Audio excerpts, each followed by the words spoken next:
Hey,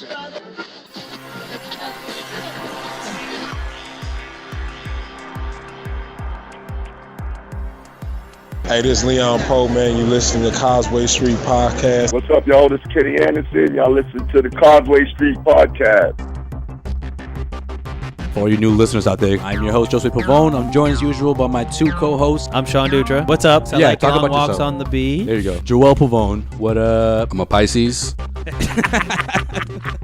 The most romantic. He leads off with that. The most romantic sign in all the zodiac. Oh, You couldn't tell by my voice already. oh, Sexy. But I'm the producer of this ensemble that we call Causeway Street. In case you missed it. Hey, Bill Walton here, Celtics 1986. You're listening to the Causeway Street Podcast. Yeah, come here for nothing but the truth. This is where dreams come true. Thank you, Boston, for my life. where are we going? You guys are such homers. It's your boy Terry Rozier. You're listening to the Causeway Street Podcast. Now listen to my boys Joe, Sway, Joel, and Sean.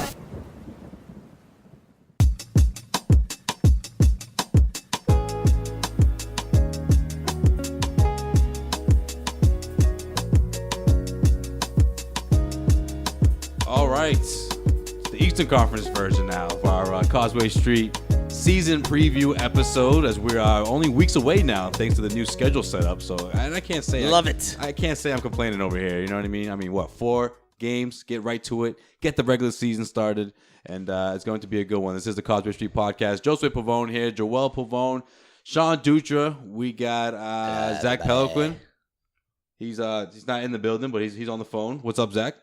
Not too much, gentlemen. How you doing? Good. So, of course, we're going to have to talk about the Celtics' first preseason game. I mean, around these parts, it was a big deal. It's the first time we can honestly say that a preseason game sort of meant more than any other preseason game. So we'll break that down. But we'll also talk about the other teams in the Eastern Conference, because the only 2 teams we've been discussing on this podcast throughout the entire summer has been the Celtics and the Cleveland Cavaliers. Of course, the 2 clear-cut favorites in the East. But we'll talk about a couple other teams that we think may be in the mix. See if maybe the Washington Wizards or the Toronto Raptors have a chance to make it to the Eastern Conference Finals. We'll break that down, and we'll also get into, in case you missed it, as well. We got some breaking news, Joel. Did you see that before the podcast? We got some breaking news or some updated news. Updated news. On a headline. Yes. It was a headline that we've been seeing throughout the last couple of days. Yes. Joel will give us an update on that. Dutra would be extremely happy to hear about this. For in case you missed it, and you know what? Should we get into? No. We'll save it. Okay. Regular season only. Regular season only. We'll do. We'll look ahead only for the regular season. Oh yeah, I'm not ready yet. Yeah, you're not ready. Still working on the windpipes. I mean, Sean's got a whole new thing that he's got for this one. Yeah, for this season. plus- We'll debut that in another episode. Plus, he's training for his one-on-one with the statue. Oh, that's right. Oh yeah. Still, That's right. We got to not get much an has update. moved on that front. We got to get an update on that. You got nothing? No. Nah, I just sort of. Have you even touched the basketball? No. Okay. All right. Well, there's that. Statue guy has a chance. When we do find out his name, like, can we just keep calling him Statue guy? I like calling him that. Yeah, sure. Better. Statue guy works. I'm sure he does too. Yeah. It's better. I'm shaking my head. Okay, Hey, so you started it. First preseason game, Celtics, Hornets. I mean, the first half, of course, was not, I wouldn't say exciting, but it was interesting to finally see these guys on the floor together, playing against NBA competition. Thoughts, guys? Kyrie Irving, Gordon Hayward, Al Horford, I thought looked great. It's crazy different. It's like the Celtics that we know is it's just different. Yeah, that's definitely that's a good way to put it. like I think we all knew, like, okay, it's gonna be a different team this year. Mad new people coming in, but we like. Do you remember after Paul Pierce and Kevin Garnett got traded, and Right. no one had any expectations Right. for that team, so it was just like all these new faces.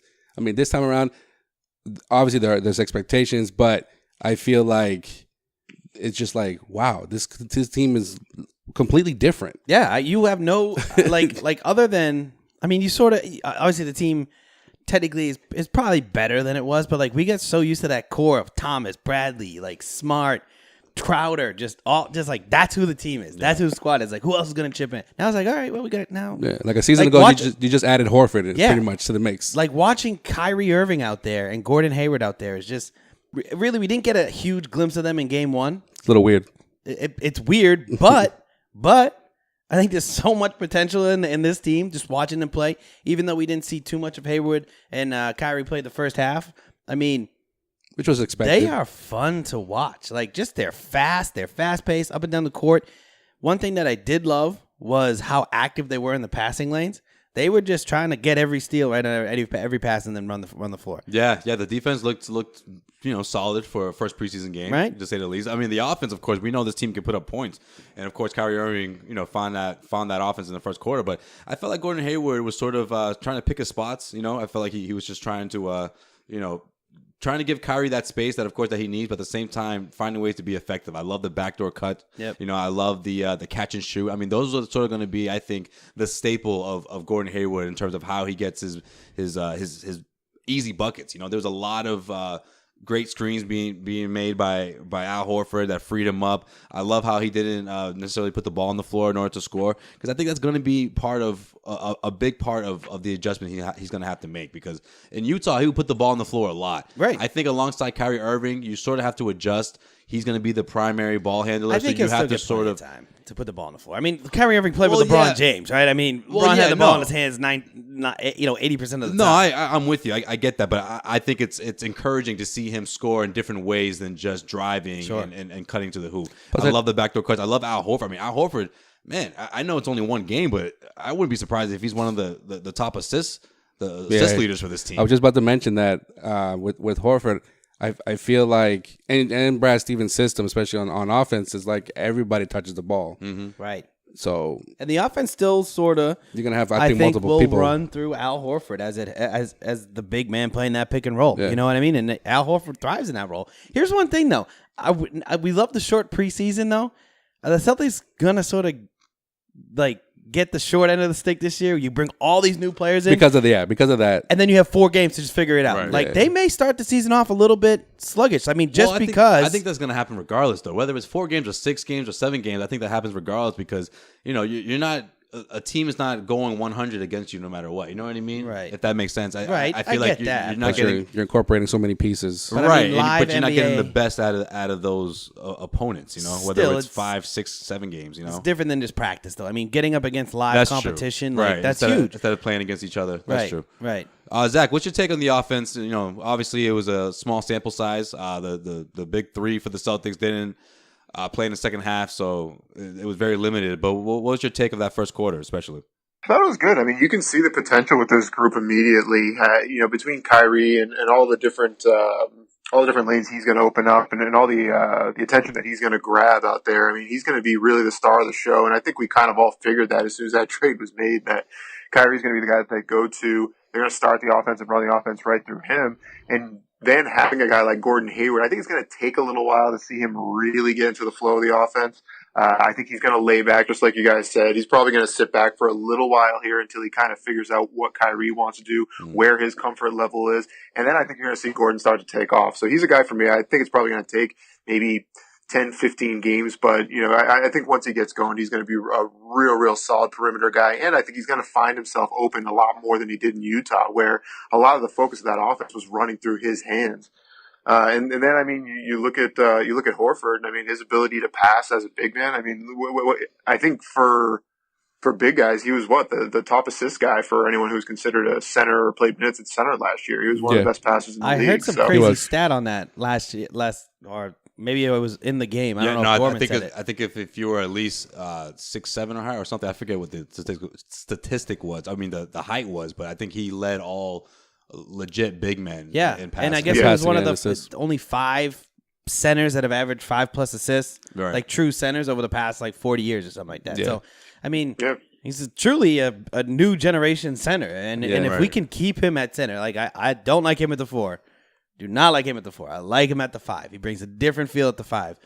If we keep him at center, I mean, that's a game changer. You get 5 assists and 8 rebounds out of your center with a solid touch from beyond the arc too. Right, and he also gets a lot of open looks this season because of the new players. Definitely.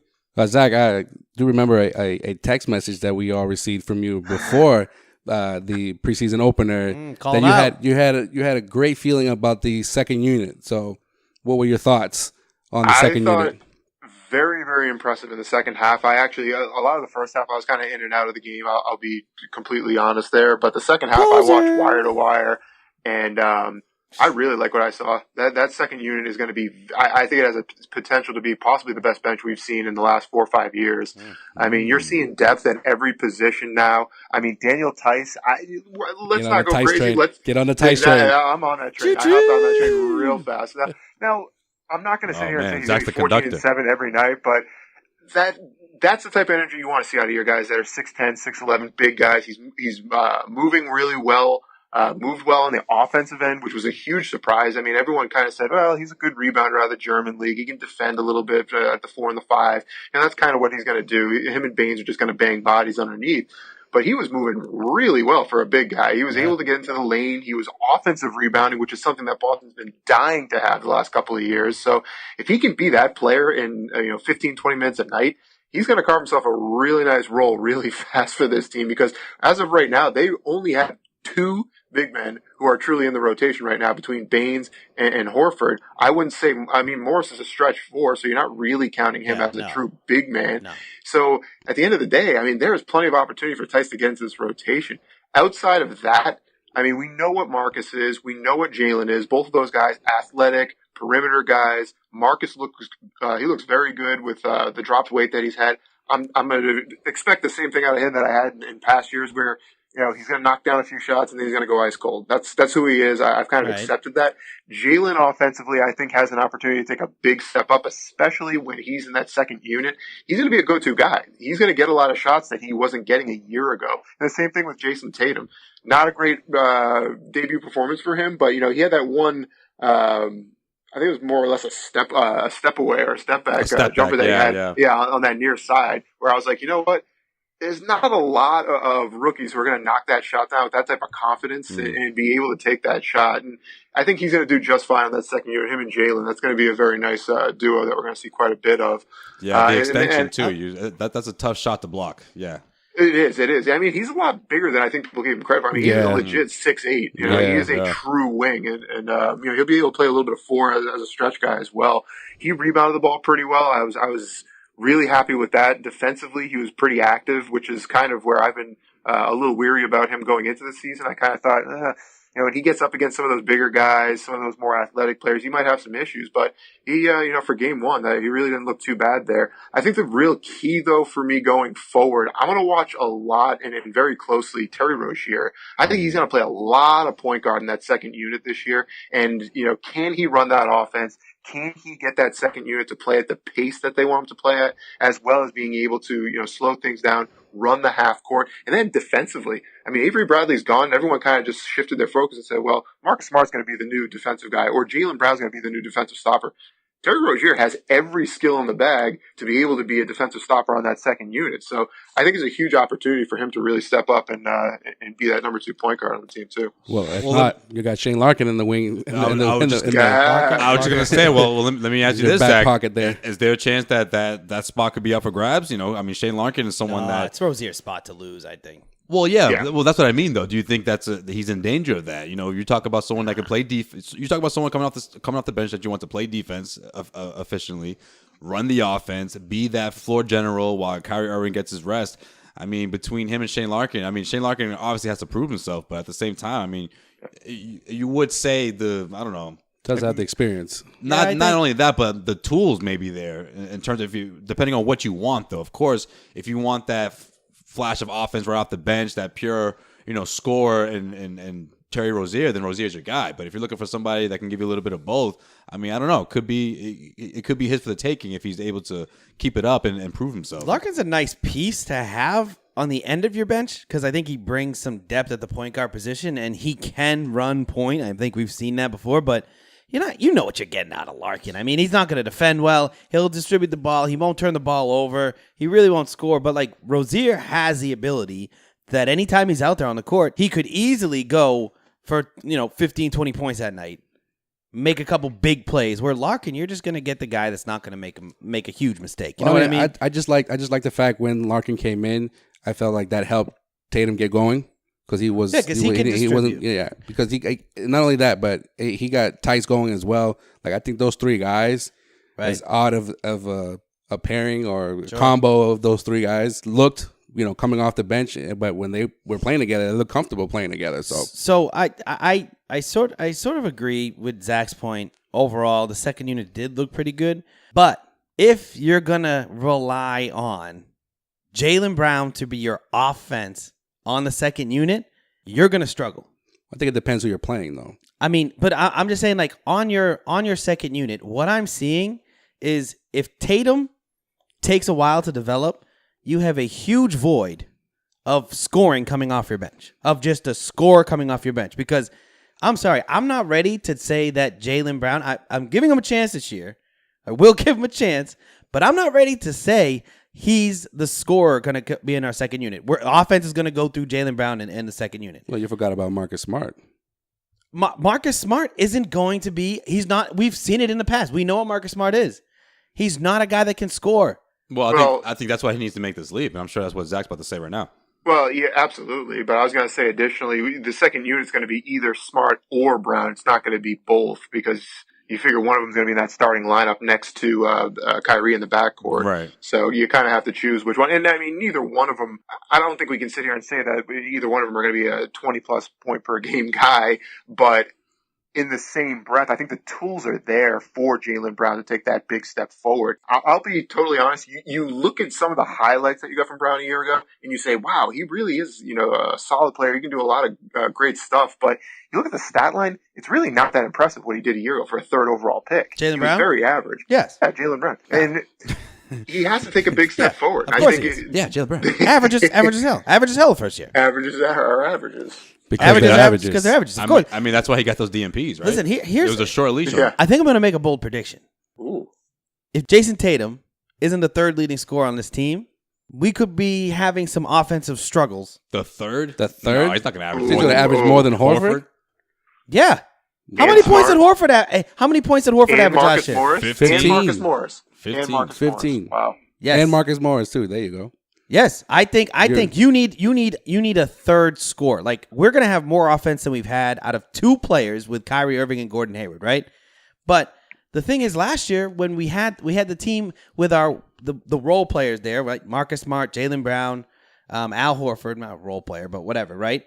They Avery weren't. Bradley. The guys that are here right now, they weren't. True. They weren't really like taking over games offensively, right? But the good thing is a year ago, but their roles were different, right? But you had Jay Crowder there, you had Avery Bradley there, right? Who can fill in the gaps for when Isaiah wasn't scoring. I'm just saying, keep an eye out for that because I don't think it's a huge problem. But if Tatum takes a while to get going and Brown isn't coming out like a world beater offensively, I think he's a good basketball player where he will be contributing and making winning plays like a Marcus Smart. Well, I just think you need scoring from that second unit, and I don't see where you're going to get it from unless it's Jason Tatum. It goes back to what me and Sway have been preaching since the arrival of Kyrie Irving. If the Celtics, mainly Celtics fans, are relying on Jaylen Brown and Jason Tatum to score double digits every single night, that's a lot to ask for. I agree because, I mean, if you are... we didn't see Marcus Morris, and that's another body that can score and is going to be eating up minutes, right? Which can't be overlooked. It can't, as much as you want to make fun of that, Marcus Morris is going to have a big spot on this team this year. He's cemented into the rotation. Right. You're going to have to find scoring coming from somewhere, and when we look at it, we have Brown and Tatum, really, because those are the two guys that you're expecting to expand their offensive roles this year, which... So you're gonna ignore Aaron Baines and his 10 points? I'm gonna ignore Aaron Baines and his 10 points. Yeah, Tommy Tyson wasn't ignoring that, dude. Though. He was more into something else. Something but. else. Hey, I was just gonna say, little schlong. Let's look into the big schlong to the defensive side of things. Zach, how put together is Aaron Baines? I mean, what do you think about his? I don't know if Zach got to look at him in the shower like Tommy did. His Celtics debut because I love the the enforcer role for Aaron Baines on this team. I mean, this Celtics team, I always said ever since the Kyrie Irving trade, the defensive end of things is what concerns me the most about this team. Can this team, make huge stops at the end of games, prevent teams from closing out games where it comes down to the wire. I mean, because that was defensively, that was the backbone of this team the last 2 years. That is how the Celtics defeated some of the best teams in the NBA the last 2 years. It was the defensive side, coming up with those big stops, and of course converting on the offensive end. You know, we all know that both of these acquisitions over the summer are going to deliver offensively, so there's not much of a concern there. But on the defensive end, can this team make stops? And do you see Baines as someone that can be one of those defensive anchors for this team? Can they make stops? Yes, and I think they will. I think Boston should be one of the better defensive teams in the NBA this year. My biggest fear with this team is I think even though defensively they should be close to what they've been the last couple of years, I still don't think they're a great rebounding team.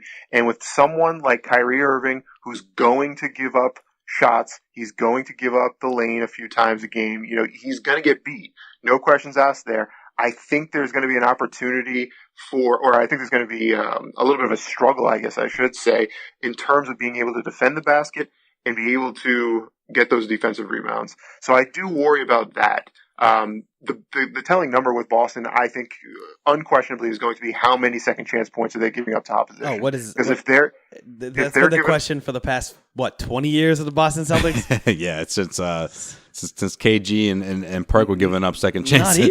I mean, they were still one of the worst rebounding teams in that championship season. But no, I hear what you're saying. I think that's going to be the telling stat because I think defensively their efficiency ratings are going to be great. I think they've got a lot of good individual defenders. I think once the system vets in for a lot of these players who are new to Brad Stevens' team and you know his different nuances on the defensive end, I think once they get going, they're going to be really solid defensively. But like I said, if they're giving up offensive rebounds, they're still going to have the same issues that they had a year ago. All right, well, let's get into the teams that I'm going to give them fits. Obviously, not the Cleveland aside from the Cleveland Cavaliers, because we all know that it's going to be a tough matchup for them throughout the entire season. But considering that the Celtics have no one taller than Baines at 6'10". Baines ain't 7 feet. No, there's no 7 foot on this team. He's just a giant. That's why he just has that build. Horford 6'9", Tyson 6'9". You don't need Come on, you heard a Tommy, man. 7-footer anymore, he's though. well put You together, don't need a 7-footer anymore. Yeah, because you. I'm not saying you need a 7-footer, but you need like an enforcer. I think they'll be fine. I truthfully think that if Tice can play that type of way with that athleticism and that rebounding prowess, I think you're going to see him sort of take over. When it's not October 2nd? Yes, when it's not October 2nd. But I'm just saying. You're relying on Tice to do that. So you're relying on Baines after. Defensively, yes. No, I think he will be a better defender than Tice. I do. No, I don't think so. Considering he has championship experience, yes. Baines is going to be more important than you think. Listen, don't say Baines has championship experience. He does. How much did he play in that series? He played right behind Tim Duncan. He was the third string. From the school of POP, man. There you go. School of Pop. We just talked about that last week. All right. We'll see how his championship experience shows. You'll see. Hey, Daniel Tice won a German League championship. More so than Morris. Nah, I'm just...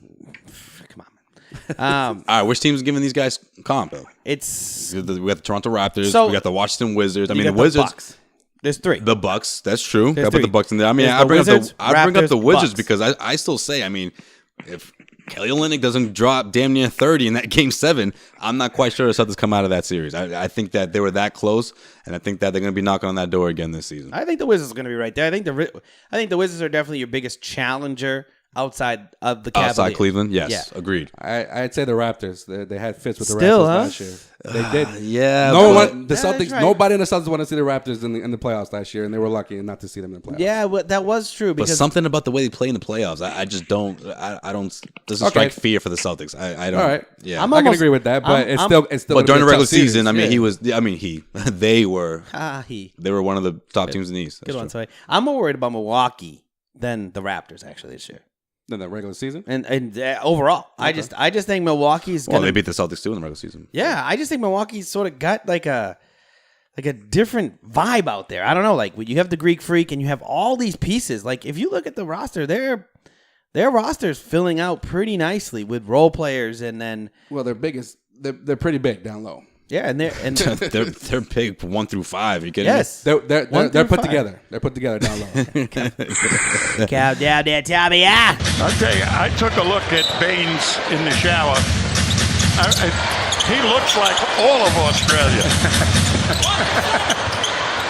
He is really put together. Zach, what do you think? Which team is going to throw some fits for the Celtics?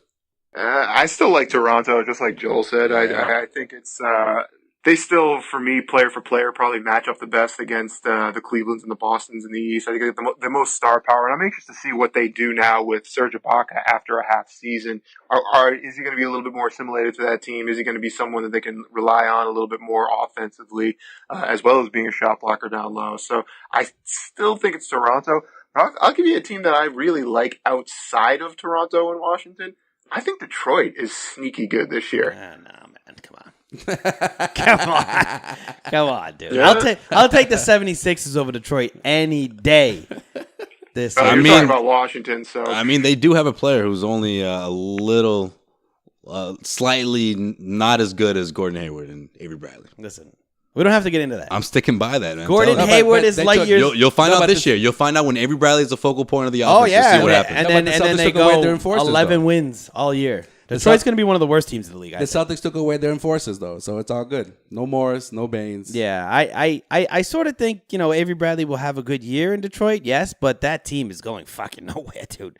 That team's going nowhere. They're probably going to trade Drummond at the trade deadline. Like, I think that team's going absolutely nowhere. All right, anybody else?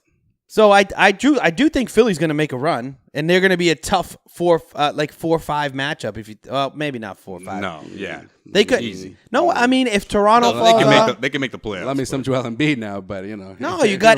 Did you see Ben more Simmons? Than 30 games. I'm just saying, Ben Simmons looked like the real deal in that. It was the first preseason game. I get it. So someone else who didn't play last year. Didn't play last year. You have Markelle Fultz. You have Joel Embiid. You have Saric there, who had a really good season last year. They have horses. They have horses. I'm not saying that, but can the horses keep up in an 82-game season? Sure, but they have horses? Really? How many games did they win last year? What the hell are you talking? You're sitting there. You're going to tell me Zach, are you serious, bro? Ben Simmons, number one overall pick. Markelle Fultz, number overall pick. Joel Embiid. Easily. Who gives a shit? Oh my God! Number one overall pick doesn't mean anything. Oh no, Zach! The Detroit Pistons are going to have a better record than the Sixers. How about you tell me more about Milwaukee? Who's Milwaukee's number 2? As soon as you take off Giannis, you take him off of the court. Who's the number 2? Brogdon. Oh yeah, that's gonna put fear right in the rest of the Eastern Conference. Who's Detroit's out? Who's out right now? Who's Detroit's number 2? Is it Brogdon out for a little bit? Who's Detroit's number 2? Brogdon's out. Oh, okay. Well, that makes it even better. I don't know. Pick between Jackson and Avery Bradley. Drummond. That's the 3. Okay, so you have Avery Bradley and Andre Drummond, and that's supposed to be the Philadelphia 76ers team. That's if Joel Embiid can stay. If they're gonna rest Joel Embiid, Ben Simmons legitimately looks like an all-star the way he's playing so far in one game. No, fine, just laugh at it. But when we're 20 games into the season and this dude's averaging 20 points and 10 assists a night, then we can laugh at it. We'll see. Yeah, we'll see. 20 and 10. We'll see in the third game of the regular season when the Celtics take on the Sixers. All right, all I'm saying is how deep they are. That team has been building for this moment, Sean, for this year, not where for this finally year. they get Embiid. They have been building. They for have this year. Markelle Fultz. Guys, they have Ben Simmons. Amir Johnson and JJ Redick. They're gonna be all right. Don't sleep on JJ Redick as your shooting guard in that lineup. Listen, Sean. Obviously, squad, the team is man. built for the future, but they're not building for this year. I mean, look, we're talking about guys who are the last two drafts. I think it's safe to say that a lot of the best players in those drafts aren't guys that are arrived to their teams ready to drop 20 and 10, like you say. You know what I mean? These are guys that are going to take years to develop. I mean, Covington though. What about Covington? Covington's a role player. No, I'm saying I'm just meant this like this. The team is a lot. I agree with Sean. The team is a lot deeper than people are going to give him credit for. No, but I think because no one has seen Ben Simmons or Markelle Fultz play, but they're the back-to-back number 1 picks. I think you're overhyping these players into thinking that they're going to be all-stars next year. I don't think. Put it this way: there won't be a single all-star on that team. Oh, well, okay. No, there'll be one. Okay, you know what? There may be one. Embiid could make the All-Star team, but it won't be. Yeah, because he almost made it last year. And Ben Simmons may make the All-Star team, but there's not going to be like a bona fide like superstar. You guys are 20 and 10. That's damn near a superstar. That's I'm just.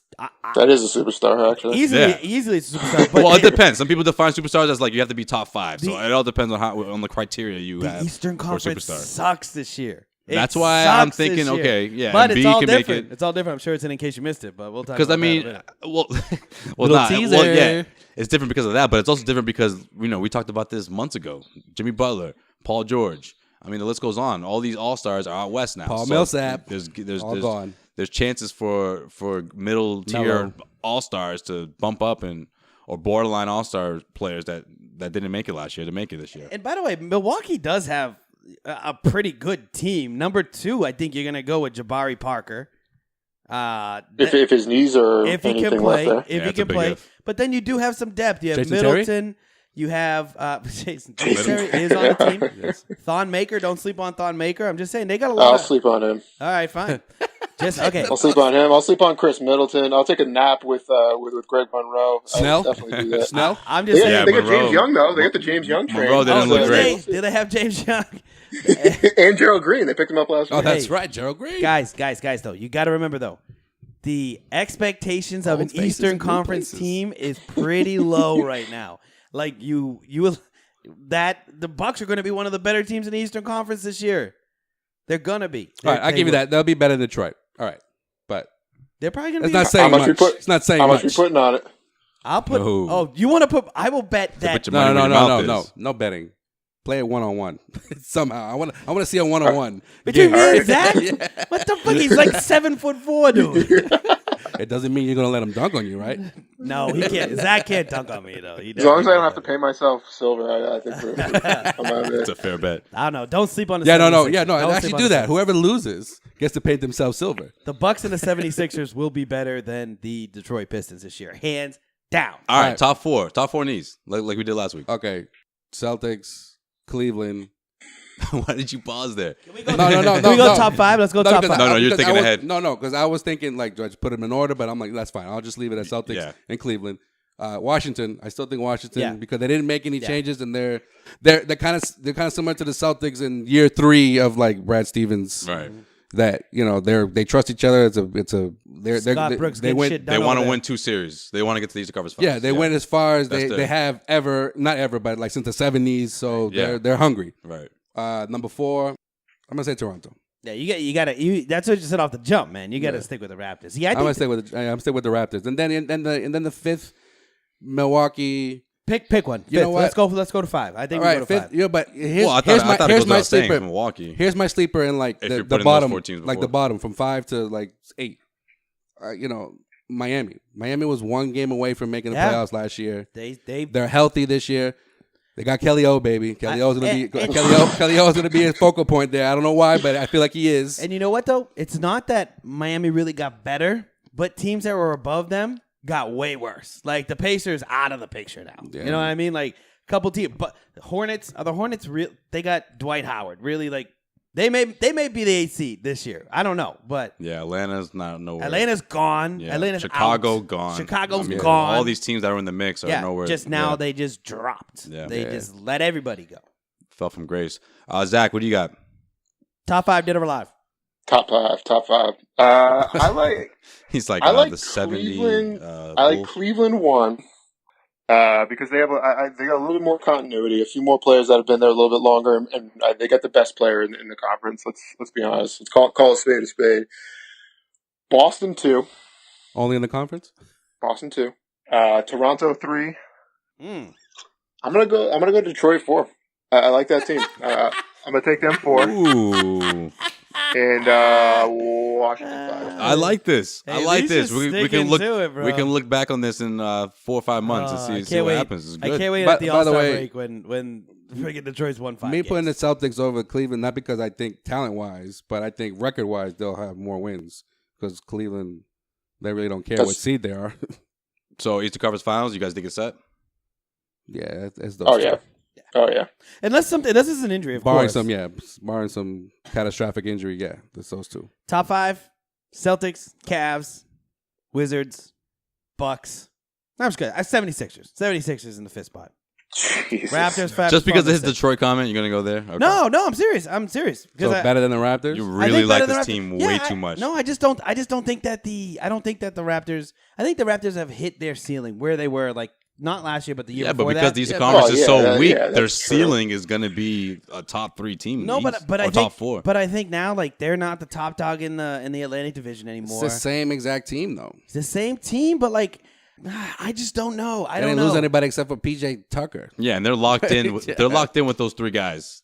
Ibaka, DeRozan, and Lowry. Like they're a full locked season, in for a full season with next 2 to Ibaka 3 years. could make the difference between like a third and a fourth seed for them. I think that's true. I think it could make the difference between a third seed and a sixth seed. I think that they are right between that area. And So you're gonna get another career year out of DeMar DeRozan. Is he gonna get better or is he gonna get a little worse? That is the best we see out of DeRozan last year. So do you think it's gonna be like bunching again as it's been in the last? Yes, I do. I think. So then Zach's pick of Detroit is not that far fetched. No, because I think Detroit's going to be like part of that outside of the bunch scenario where you probably have your. I think the top 3 seeds will have a little separation, but 4 through 6 or 4 through 7, I think will be separated by just a couple of games. There's a bunch up there. Maybe they're all right around 40 to 45 wins, something around there. You know what I mean? All right. Anybody outside of the playoff picture could sneak their way in, possibly. Brooklyn.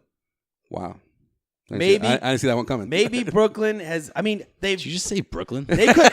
Do you know how bad? I'm saying as an 8 seed. If somebody said Miami last year, the Eastern Conference sucks. I think. No, you really like that draft class. You telling me you believe in D'Angelo Russell? Because that's the only way they even have a chance to make the playoffs. I think D'Angelo Russell. You have Damari Carroll. You have just players that will. Mozgov, baby. I'm not even on that train. Tyler That's Zeller their is a big. Brooklyn Net. Tyler Zeller's a Brooklyn Their Net. big 3. I mean, those old 3 names faces with and new places, including Mozgov. That's their big 3. Yeah, it's bad. It's bad, but I think that Insanity. Jeremy Lin's there too, man. Cleveland's gonna be pissed, Sean. They have a guy on their team named Spencer Dinwiddie. Hey, we watched him live. Remember, Dinwiddie balled up against the Celtics last year in Brooklyn. And we were out there. Right. I was like, "Who the hell is Dinwiddie?" And all the Brooklyn fans were like, "How dare you?" you don't know Dinwiddie? You don't know DW? Come on, man. They still have a Dinwiddie jersey, a number 47 jersey or something. They still have Whitehead. You know D-Dub? Come on, Isaiah guys. Whitehead? Yeah. Get on board. Nah, I just think I say Brooklyn because why the fuck not? They really when you want to pick, if you want to pick the top 8 teams, I mean, if we said Sacramento last week, could possibly you know what I sneak in mean? there for the West. I'm just saying Brooklyn why because not? you got Brooklyn, you have the Magic, you have the Pacers, you have the Knicks, you have the Are you naming the worst teams in the Eastern Conference? Yeah. So what? Chicago, right? All of those 5 teams. I mean, somebody could win a couple extra games and get into the playoffs. I mean, I truthfully think. Out of all those teams you mentioned, I have to agree that Brooklyn would probably kind of run away from those teams. Yes, because this year. I don't agree with that at all. Brooklyn has no reason. No, I'm not saying they're going to make the playoffs, but they're going to No, separate I don't themselves. think. Indiana I think they're one of the worst teams out of all those teams you just named. But worse than the Bulls. They're not worse than the Knicks. Bulls. They're not worse than the Pacers. They're not worse than the Knicks. Yes. They're worse than the Knicks. No, they're not worse than the Knicks. The Knicks are awful. Who is running this team? You tell me D'Angelo Russell is going to be. Hey, what is he going to be exactly? All I can say is you could. Who's winning them games? Can That's they the win? better question. Can they win 35 games this year? No chance. Can the Pacers win 35? They games? didn't win 35 games last year, and they had Brooke Lopez. I think it's 2 years combined. They didn't win 35 games. Probably, if I had to guess. They had Brooke Lopez at least. Just don't stay. They could make a little run to the A spot. Clearly, the conversation was a lot more interesting a week ago when we were talking about the West. We're like, this See, the Eastern conference is stacked. The Eastern I'm Conference like, hey, really Brooklyn does could suck sneak into that the much. playoffs. We were talking about Phoenix last week, and we were like, they can kind of, make it interesting. One team we didn't talk about. I guess my top 5 is going to be pretty boring because Brooklyn's not in my top 5, man. No, I know, but I just can't believe you put them in the playoff spot. I just asked a sleeper that could Yeah, I think we just challenge the Yeah, no, I understand that. Sleeper. I understand that. Who's your and sleeper? you said Brooklyn. Who's your sleeper then? Well, let him say his top top five. five first. Brooklyn. Come on. I can't believe that's your sleeper. Who are you gonna go with? My sleeper last week was the Portland Trailblazers. And you said the Brooklyn Nets. Wait, the Hawks? You're gonna put the Hawks That's in a the sleeper, AC? right? No, the Brooklyn's better than them. I didn't say the Hawks. I'm just saying. I'm talking about. That was the team I was thinking of when I couldn't remember it. Oh, the fucking Hawks. you're man, talking they about what's the suck. alternative? I got you. They suck. Okay, all right. Cleveland, Boston, Washington, Toronto, Milwaukee. Yeah, that sounds about right. Yeah. Okay. Nothing crazy. I feel like from 6 to 8, I don't know. So you're saying a sleeper to squeeze into the playoffs? Squeeze into the playoffs. Or battle, like I don't know, Like the Heat last year. like the Heat last year. Right. Yeah. Someone that's there. I don't know. The Heat, last year it was You didn't between the expect them to be Heat, the Hornets, And and the like Bulls. and And the Bulls. well, the Bulls. No, yeah, okay, all Because right. they were the 8th spot, right? Yeah, but I felt like Nets. Detroit was in there too. Yeah. Now that you look at the Eastern Conference bottom dwellers, like after the Heat, because the Heat will probably make the playoffs in and maybe Zach, even if you're high on Detroit. You know what? I'm probably going to go with Charlotte. Okay. Charlotte as your. But Charlotte was there last year. That's not really. I don't know. But they didn't make the playoffs last year. They didn't make it. I mean, they were 9, but I think they'll make it. No, the Hornets, they didn't make the playoffs. They finished like 9th or 10th. They had a terrible stretch of games towards the end, and they were out of the playoff picture. Yeah. You a big Dwight fan? Huh? And they were in the playoffs up until what, March or so, and then they just completely fell apart. Yeah, because then remember Miami went on that crazy run. They won like 20-some games. Yeah, all of a sudden they leapfrogged all kinds of teams. They had they finished with the league. Oh, yeah. What's his best name went record off after the All-Star break? Johnson. Dion Waiters. Dion Waiters. No, Dion Waiters, the other guy, Johnson. Yeah, the other Johnson. They have 2 of them. James Johnson. The one with all the tats. Tyler Johnson. Tyler Johnson. Oh, no, James Johnson. James Johnson. No, the one with all.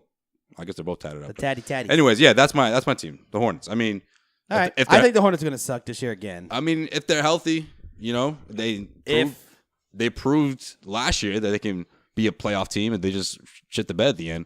Like you said, those handful of teams, the worst teams in the Eastern Conference, I think they're better than all of them. You probably have the 2 most injury-prone players in the Eastern Conference with Batum and Dwight Howard on the same team, though. I wasn't even thinking about Dwight. Yeah. I'm thinking more of Batum and Kemba Walker, Kemba's a beast. bona fide all-star. No, Kemba's a beast. I will give you that. Yeah, who's a bona fide all-star on the Nets? I mean, the Knicks have a bona fide all-star on Porzingis. You don't see me saying they're going to freaking make the playoffs. Is he a bona fide all-star, though? Like Porzingis? Yeah, he is. Really? Yeah. I mean, he made it twice, and he's not going to not make it, so I think you can put him in that conversation. Porzingis is a bona fide all-star. Yeah. But he has never made an all-star team, though. How's he a bona fide all-star? Well, that's my question. He never made an all-star team? No. He didn't make it last year? He made it last year. Did not. No, probably not. I mean, he's a unicorn, though, you know? Well, can't deny that. Can't deny that. All right, well, he's a future bona fide all-star guy. This year? I thought he made it for the first time. No, he didn't. No, he didn't. I think he's a little. I mean, he's obviously got the injury bug. He's always in the mix, right. but I don't. He hasn't made it. Let's talk about. I mean, we're talking about all stars. We'll wait. Save it. We're gonna. Keep going. I'll save it. Well, whatever. I just think it's gonna be crazy this year. Like, what if all the all stars are just from the Western Conference? What if there's like 3 all stars from the Eastern Conference this year? That's not what's gonna happen. Yeah, okay, he'll explain. Yeah, I'll explain. Yeah, it doesn't change. I think you're confused. Oh, it doesn't change. It's just a draft. Yeah. So then what the fuck is this, man? It's still 12 players in the East, 12 players in the West. It's like what I get it now. It's like I what get it. No, it's like hockey does. No. It's like hockey did it one year. Hockey does it every year. No, I know, but that's permanent. It's permanent. When they still had the rookie/sophomores, they started doing it that way when they couldn't have one team just full of rookies and one team of second-year players. They mixed it up by having captains and shit and picked that way. Now they do it like the world against the U.S. Yeah. All right, let's get into in case you missed it, Sean. You better have like the best version of Time to Look Ahead since after all that hype because I'm gonna bang it out because for some reason I get the feeling that that was just bullshit. Like, what the fuck? How long have you known me? Yeah. What am I bullshit? You're top 25. Yeah, okay, all right. I didn't really hype that up though. I didn't hype that up. You kind of did. Did I? Like this one-on-one thing. I don't know, man. A big part of me is thinking that you this is never going to happen. Yo, I'm not organizing it. You can rewind the tape. I said I'm not organizing it. I will show up to play on game day, but I'm not fucking going in. What are you, a retired NBA player, bro? You Somebody too good to organize it, dude. I'm not fucking doing it. All right. Like if you guys, all right, but when you get that phone call and the guy's waiting for you at the court, you better show up. Done. I'll be there, man. Right. I will be there. All right, let's get into in case you missed it. This episode of the Causeway Street Podcast is, well, of course, struggling over there. Dude. I don't know what's going on over there, Joel. Get your mic situated. Get your mind straight, Joel. All right, we'll give Joel a minute here. This episode of the Causeway Street Podcast is, of course, brought to you by FanDuel. If you haven't already, head over to FanDuel.com/Causeway and get yourself signed up for fantasy football. I just keep getting better and better, Sean, so you better look out because I've been doing my thing, and you can do your thing, too, and knock off Sean and see if you can knock me off, too. I mean, I don't know. Yeah, you probably can beat me if you're more than a decent fantasy football player, but join us anyways. We got win some money. League. We got the listeners league. We have yet to win that league yet, though. So nope, we haven't. But you can if all you have to do is sign up. Head over to FanDuel.com/Causeway. It's the easiest way to win money for fantasy football, and every single week you get a chance to reset your roster. So it's that easy, that simple. You sign up, and the money is in your account. So do me a favor, don't draft Dalvin Cook this week, okay? Okay, he's out for the year. All right, thanks for the heads up. Or do it. I don't care. Your money. All right, maybe I will. Do it. All right, Joel. Here we go. Joel's ready. You got your mic ready? Oh, Joel's doing the LeBron right now. I do the LeBron because the stand is Joel got the feeling a little stubborn right now. Took the mic off the stand. He's holding the mic. He's doing the LeBron right now. I'm gonna say it's about time for some new mic stands for us, guys. I think we got to splurge. No, man, we got a good one over here. It's good. It's good. How'd you get that one every time? In case you missed it. Marcus and Markieff Morris were found not guilty in their aggravated assault trial. Woo! Just waiting for that. Freedom, baby! Freedom! The twins, along with associate Freedom Morrises! Gerald Bauman, were arrested back in 2015 in Phoenix after Eric Hood was jumped outside of a high school basketball tournament. According to a police report, 3 men, including Julius Kane and Christopher Melendez, actually both those guys pleaded guilty before the trial. Jesus, using government names, huh? Yeah, you go. That's. Hey, I told you I got the deets. I had the deets. Hey, Sean, why don't you read the affidavit, bro? So it was those two gentlemen and a third unidentified man assaulted a 36-year-old Philly native.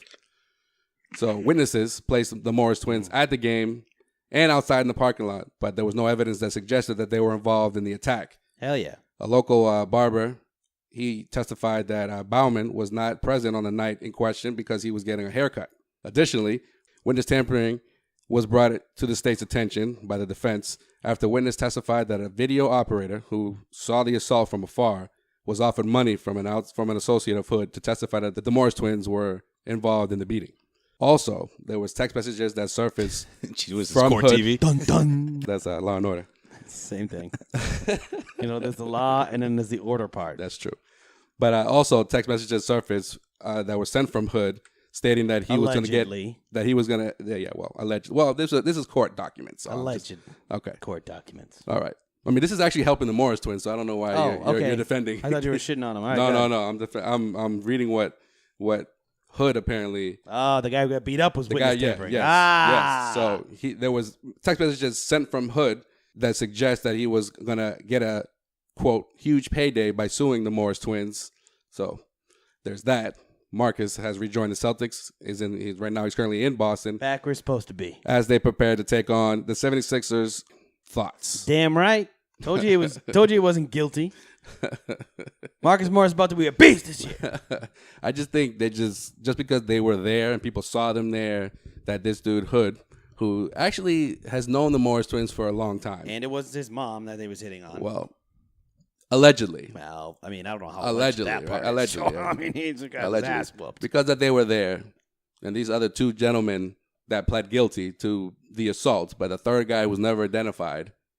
And they made it, and Hood just tried to finagle somehow by saying all of these dudes jumped him, including the Morris twins, because the Morris twins just happened to take off, speeding out of the parking lot or whatever. So pretty much they set it up, but they had nothing to do with the actual beatings. Pretty much. That was going to be that was my conclusion.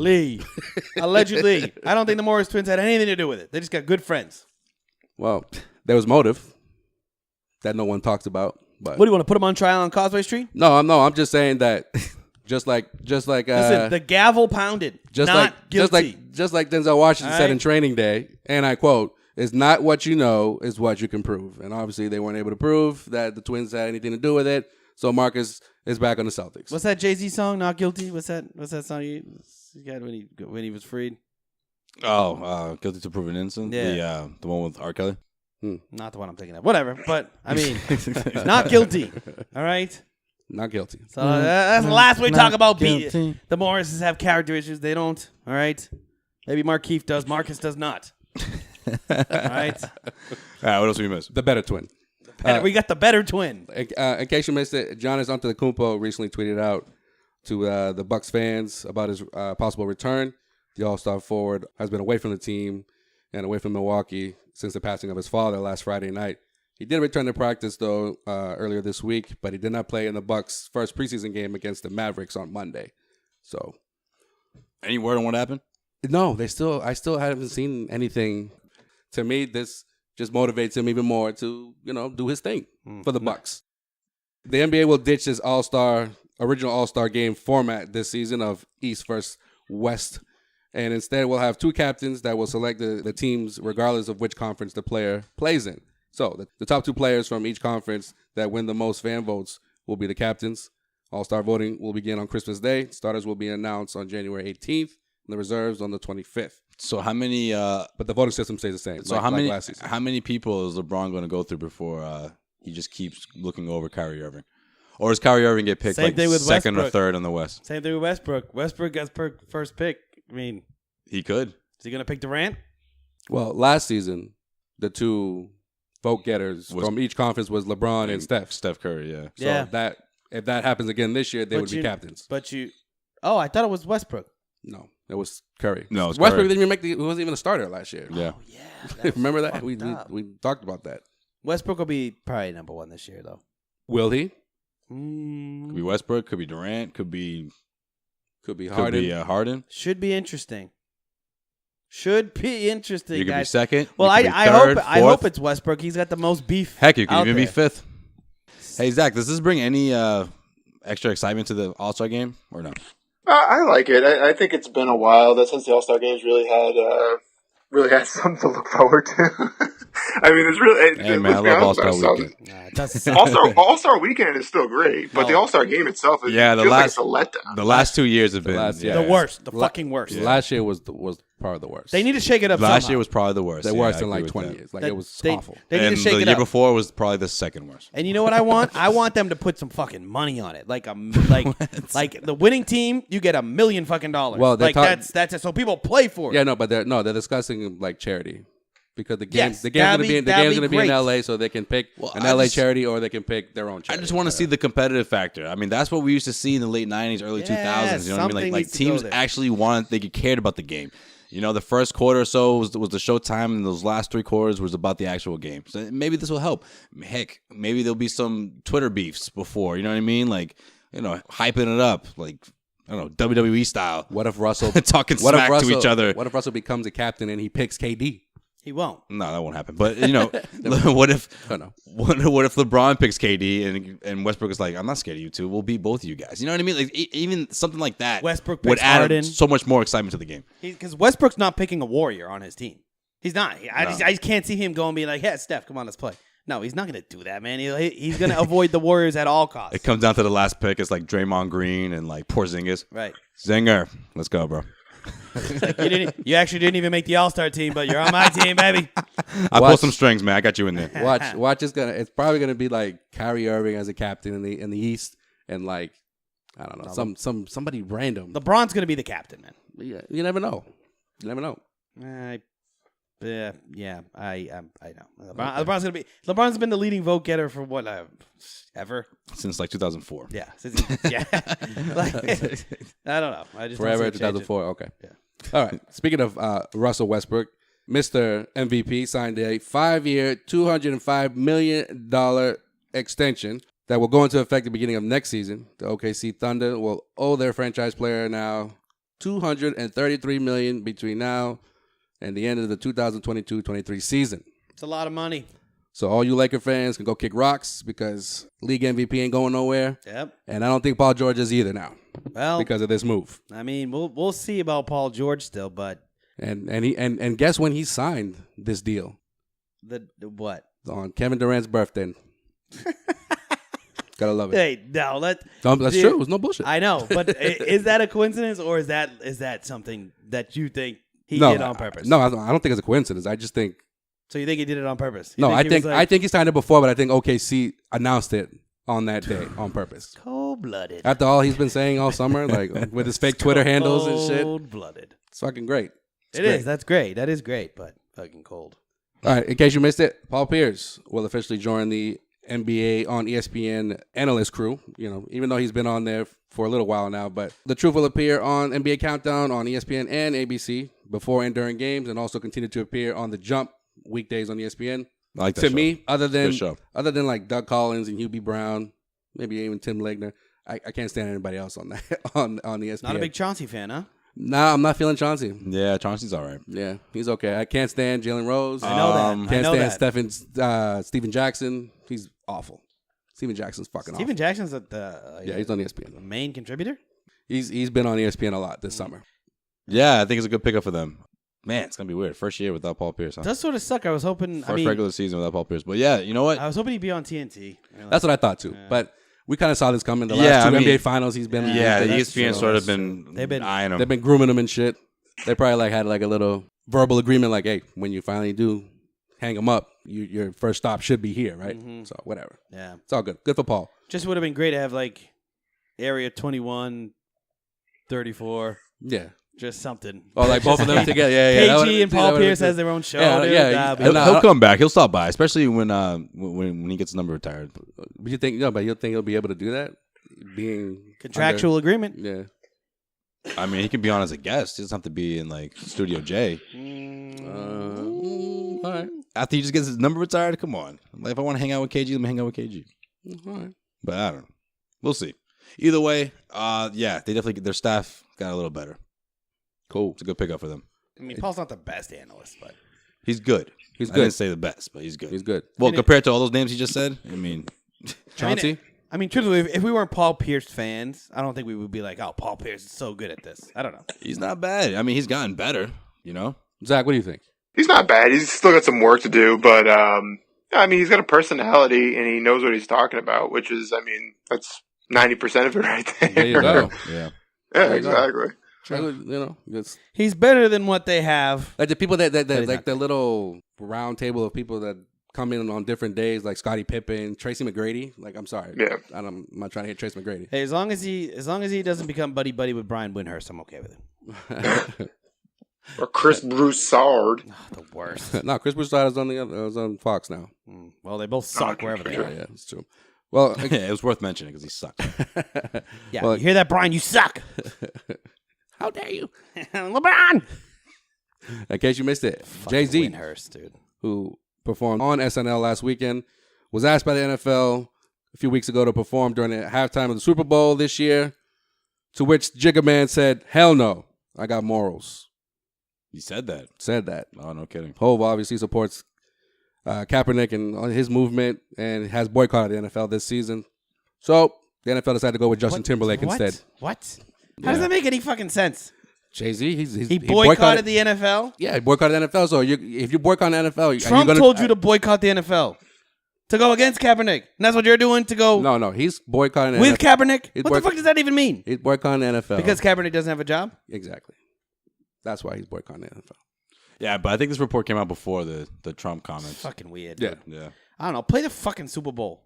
That'd be a sick Super Bowl halftime show. He's already said that he's boycotting the NFL. Oh, okay, I'll do the Super Bowl. Fine. Yeah. Like, really? Well, I mean, I'm that's gonna listen true. to Justin friggin' Timberlake. I mean, after he said that, yeah, he can't just be like, "Oh, you guys want me to? Oh, all right, yeah, I'll do it." You know what I mean? He already made a statement. So, Jay, were you serious about that? Like, come on, we're about to, offer you some dough. You can bring on Beyonce. I don't know, whatever the fuck you want to do. No, he's not gonna do it. He's like, "No, Beyonce already did it, so no, she can't come on stage with me."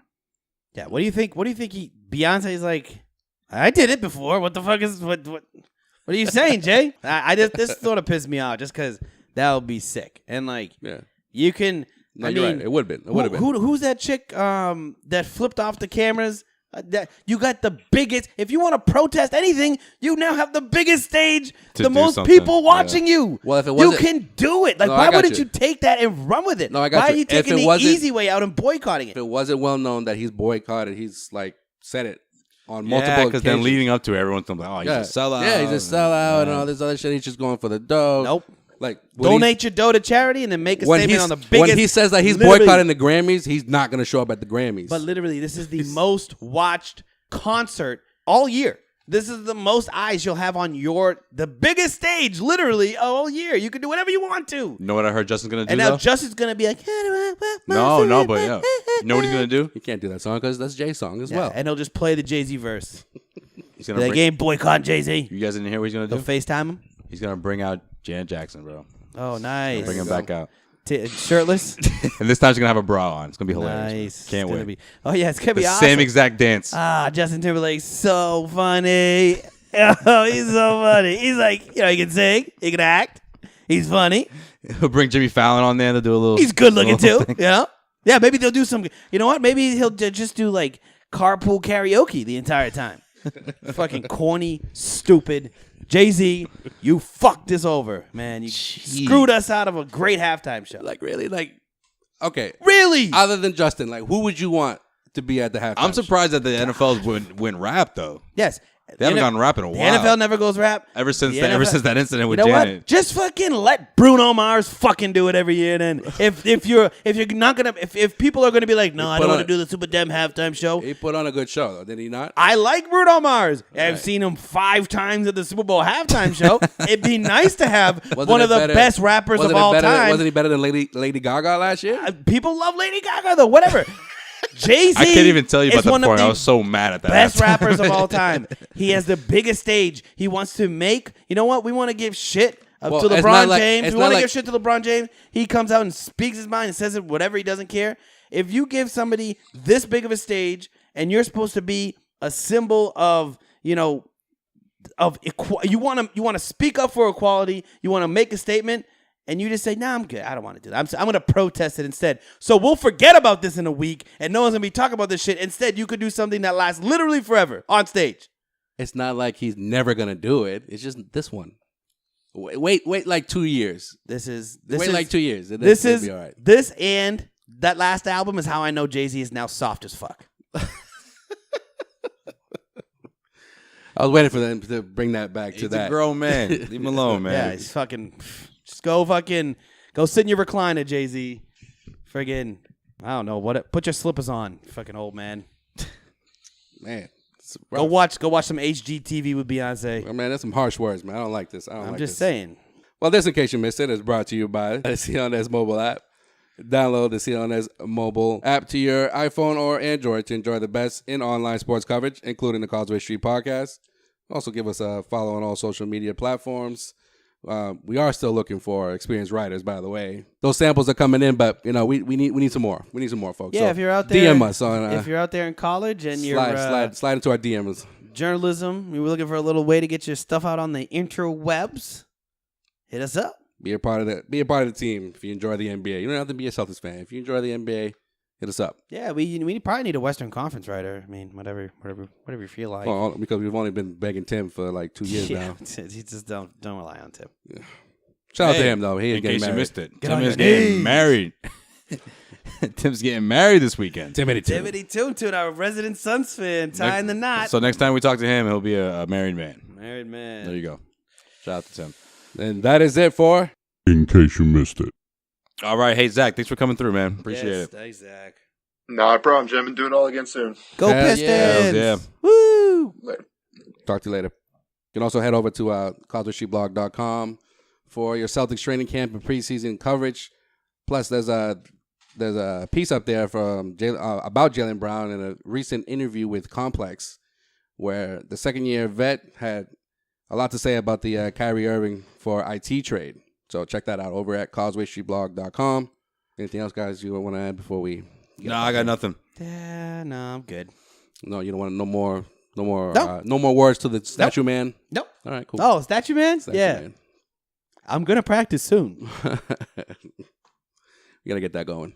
Just tell me the time and place. Well, on that note, we'll talk to you next week. Go Red Sox! We'll go deep into the Celtics. By that time, we'll have a couple more preseason games under their belts. So we got more to discuss. And Red Sox as well. Sox got a chance, dude. What do we think? Sox in 5 against the Stros, huh? It's gonna go. Paula all called the way. them the Houston Asteroids today. And I was Dying laughing. And I go, She did say that. Say that one more time. She's like, no, the Astros. He goes, that's not what you said. Say it how you said it before. Future was like, the droids, dude. The droids, dude. That is one thing I'm never going to let her live down. It's playoff baseball, man. All right, guys. Well, I'll talk to you later. All right. Go, See you guys.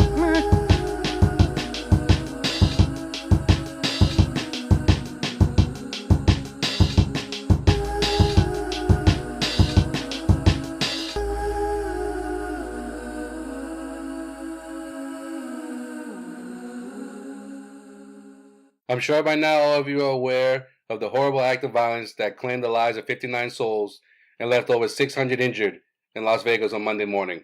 It goes without saying, but my thoughts and prayers are with the victims' families and all those affected by what is being called the worst mass shooting in this country's history. only a year and a half after the club shooting in Orlando, not to mention all other mass shootings in schools, malls, and movie theaters, just to name a few. And quite frankly, I'm tired of sending thoughts and prayers after the fact. When is actual change going to come? How many more of these shootings have to occur before a conversation actually takes place about this nation's laws and access to these guns? I mean, with this piece of garbage in office right now, who prefers to play over 80 or some odd days of golf since being inaugurated in January, or dedicate golf trophies to hurricane victims, than to effect real change in this country that will benefit us all? If he's in denial about what's going on, we will continue to see these acts of evil that will keep topping their predecessor as the largest mass shooting or massacres the country has ever seen. I'm pretty sure that despite the country being divided as it is right now, we can all agree on one thing, and that is that we all want to be safe. But at what cost? It's time to take action, and it begins with us talking, not pretending like it doesn't exist, or hiding from it because we couldn't imagine it happening to us or a loved one. We have to have the conversation. I was with Sean and Josue along with many others at the Kid Cudi show in Boston at an outdoor venue on Sunday night. We had the best time ever, only to wake up the following day to the news of others enjoying a music show similar to us only hours before, only to be terrorized by a psycho with multiple guns. This truly breaks my heart, and it angers me at the same time. I could not fathom the thought of a gunman opening fire while many were to partake in one of life's many joys, music. But I also can't ignore the fact that this is becoming a regular occurrence. I just want to know, when does it all end, though? We can't all be armed, nor should we be. But if what happened on Monday isn't a clear sign that something has to change, then I don't know what will. No more violence, no more mass shootings. It's time for peace.